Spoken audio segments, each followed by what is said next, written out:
Hello my dear friend, I wish you wisdom. Okay, so I decided to re-upload this video that I did last night about the link between the Magician card and the High Priestess card because I made a lot of English mistakes and I was all over the place. So let's start again. So I created this series, the tarot, and I'm focusing on the symbolism, numerology and the meaning of these cards. A few days ago, because I came across this mysterious book called Meditation on the Tarot, also I will link down below a copy if you are interested. Well, when I started reading that book, it was almost like a confirmation for most of the messages that I had in my mind about some of the cards, but also so much more.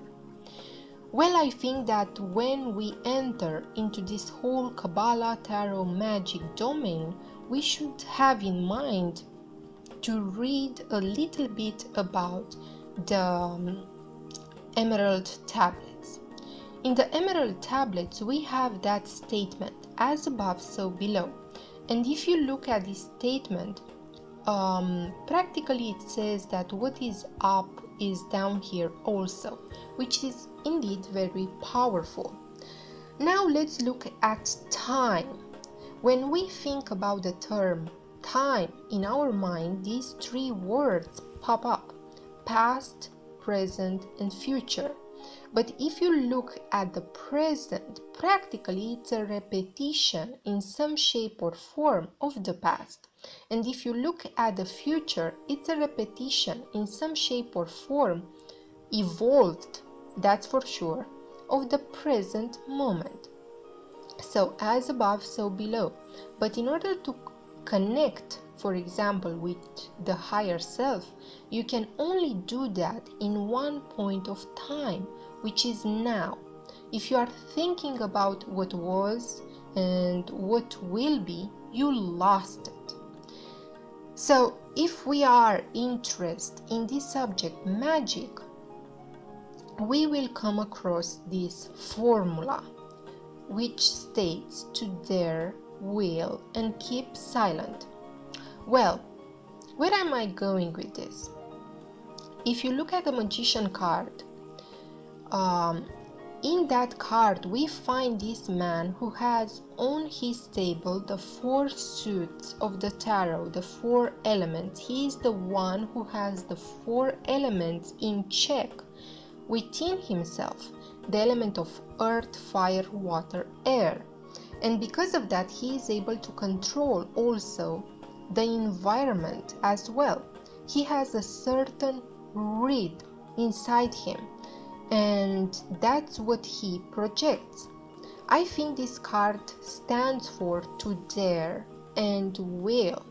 Also, you see, in ceremonial magic, in most cases, the first ritual that you will learn about is the lesser banishing ritual of the pentagram, which banishes the elements to make a clear space.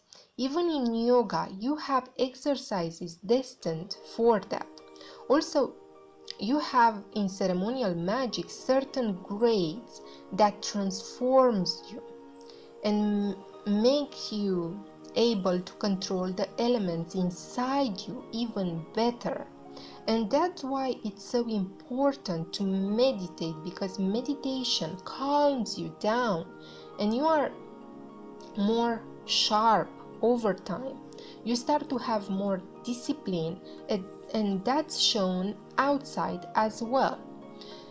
And the High Priestess card is the one who knows, and she is silent.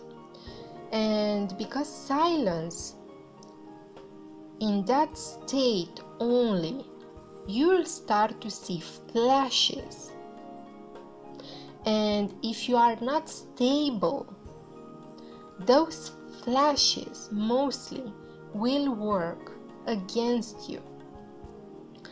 And when I started to do this whole thing, I thought, well, I can handle this. But you see, what I found out along the way is that is easier to destroy than to build up. So it's a really difficult process that needs huge commitment. And as I did last night, I want to give you this example that came to me when I was meditating on these cards.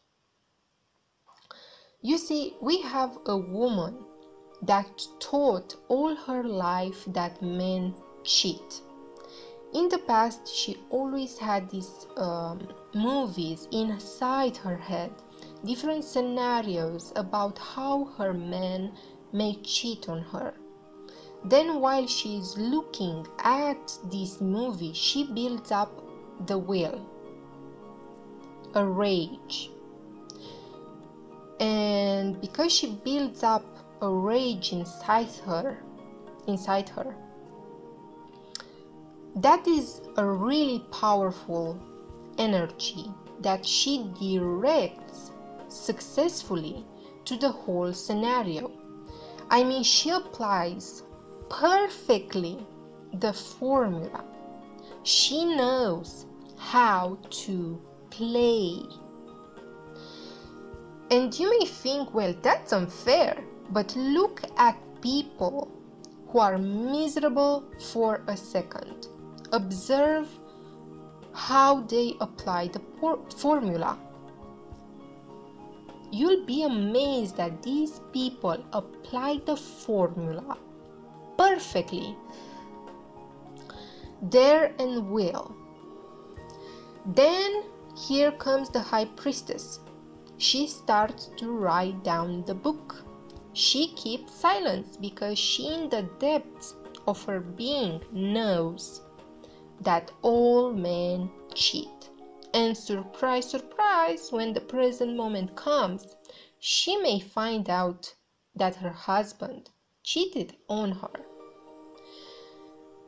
Well, you see, when we try to work, for example, with sigils or magic spells and things of that nature, we really try hard to build up energy, and we do all sorts of things to eventually succeed.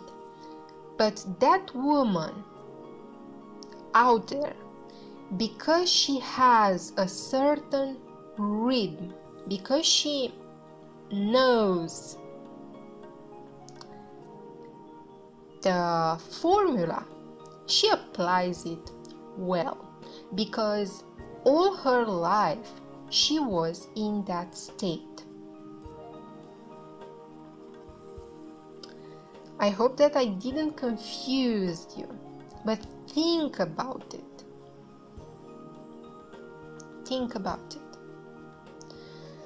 I hope this was helpful, and I see you in my next video. I wish you a great day and much love.